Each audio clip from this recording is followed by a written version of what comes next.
দক্ষিণ চব্বিশ পরগনার বারুইপুরে সূর্যপুরে নাবালিকাকে গণধর্ষণ ও খুনের ঘটনায় নির্যাতিতার বাবাকে কারা দপ্তরে নিয়োগ করেছে রাজ্য সরকার। ইতোমধ্যেই তাঁর হাতে নিয়োগপত্র তুলে দেওয়া হয়েছে বলে নবান্ন সূত্রে খবর। পাশাপাশি পরিবারকে আর্থিক সহায়তাও দেওয়া হয়েছে। উল্লেখ্য, মুখ্যমন্ত্রী শুভেন্দু অধিকারী গত শনিবার ওই নাবালিকার বাড়িতে গিয়ে পরিবারের সঙ্গে দেখা করে সব ধরনের সহায়তার আশ্বাস দেন। এই ঘটনায় 4 অভিযুক্তকে গ্রেপ্তার করা হলেও পুলিশি এনকাউন্টারে একজনের মৃত্যু হয়। এদিকে নাবালিকার দেহ উদ্ধারের পর গণপিটুনিতে নিহত ইন্দ্রজিৎ মণ্ডল নামে এক যুবককে খুনের ঘটনায় আরও একজনকে গ্রেপ্তার করা হয়েছে। কলকাতা হাইকোর্ট মমতা ব্যানার্জির নেতৃত্বে কালীঘাট তৃণমূল কংগ্রেসকে বিড়লা প্ল্যানেটোরিয়ামের কাছে 21শে জুলাই শহীদ দিবস পালনের অনুমতি দিয়েছে।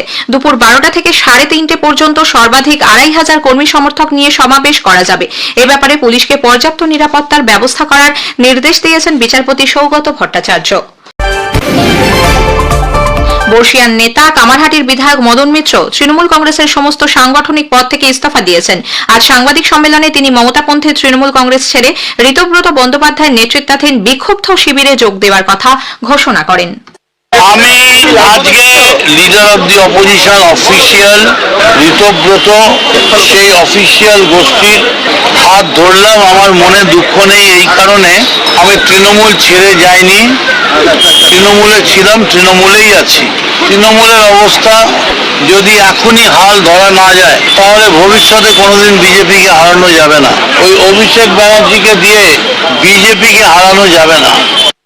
উল্লেখ্য, পুর নিয়োগ দুর্নীতি মামলায় গতকালই মদন মিত্রের স্ত্রী এবং 2 ছেলেকে নোটিশ দেয় ইডি।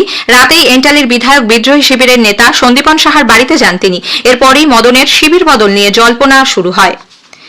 এদিকে ঋতব্রত বন্দ্যোপাধ্যায় নেতৃত্বাধীন দলে যোগ দেবার পেছনে মূল কারণ অভিষেক ব্যানার্জি বলে তৃণমূল নেতা অনুব্রত মণ্ডল জানিয়েছেন। অন্যদিকে তৃণমূল কংগ্রেস নেত্রী প্রাক্তন মুখ্যমন্ত্রী মমতা ব্যানার্জি অভিযোগ করেছেন, ভয় দেখিয়ে কেন্দ্রীয় তদন্ত সংস্থার নামে চাপ সৃষ্টি করে অনেককে দল ছাড়তে বাধ্য করা হচ্ছে। সামাজিক মাধ্যমে আজ এক বার্তায় তিনি বলেন, দলের সঙ্গে যারা দীর্ঘদিন থেকে সংগ্রাম করেছেন তারাই তৃণমূলের প্রকৃত সম্পদ। আইসি তারা এলাকায় এলাকায় গিয়ে এমএলএদের ভয় দেখাচ্ছেন।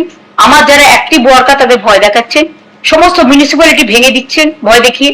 জেলা পরিষদ, গ্রাম সভা জোর করে দখল করছেন, পঞ্চায়েত, এবং গিয়ে বলছেন হয় ওই শিবিরে যাও, বিজেপির করে দেওয়া বলছে, তৃণমূলটাকে ভাঙো, আর তা নাহলে জেলে যাও।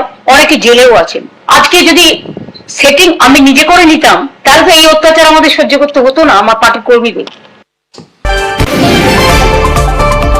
সেবাশ্রয় স্বাস্থ্য শিবিরে চিকিৎসা করিয়ে এক শিশুর ডান হাত খোয়ানোর ঘটনায় দক্ষিণ চব্বিশ পরগনার বিষ্ণুপুর থানায় সাংসদ অভিষেক ব্যানার্জি সহ 6 জনের বিরুদ্ধে অভিযোগ দায়ের হয়েছে। তালিকায় রয়েছেন তৃণমূল কংগ্রেসের সাধারণ সম্পাদক ছাড়াও বিধায়ক দিলীপ মণ্ডল, দলের নেতা চিকিৎসক শান্তনু সেন। আগামীকাল রথযাত্রা। জগন্নাথ দেব, বলভদ্র ও দেবী সুভদ্রা রথে উপবিষ্ট হয়ে যাবেন মাসির বাড়ি।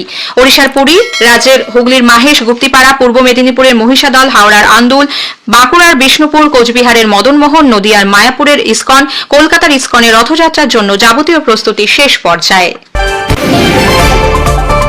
উত্তর পশ্চিম বঙ্গোপসাগর এবং সংলগ্ন উত্তর ওড়িশা পশ্চিমবঙ্গ উপকূলের উপর অবস্থিত নিম্নচাপ অঞ্চলটি আগামী 48 ঘন্টায় সুস্পষ্ট নিম্নচাপে পরিণত হবে। আগামী শুক্রবার পর্যন্ত দক্ষিণবঙ্গে বিক্ষিপ্তভাবে ভারী থেকে অতি ভারী বৃষ্টির পূর্বাভাস।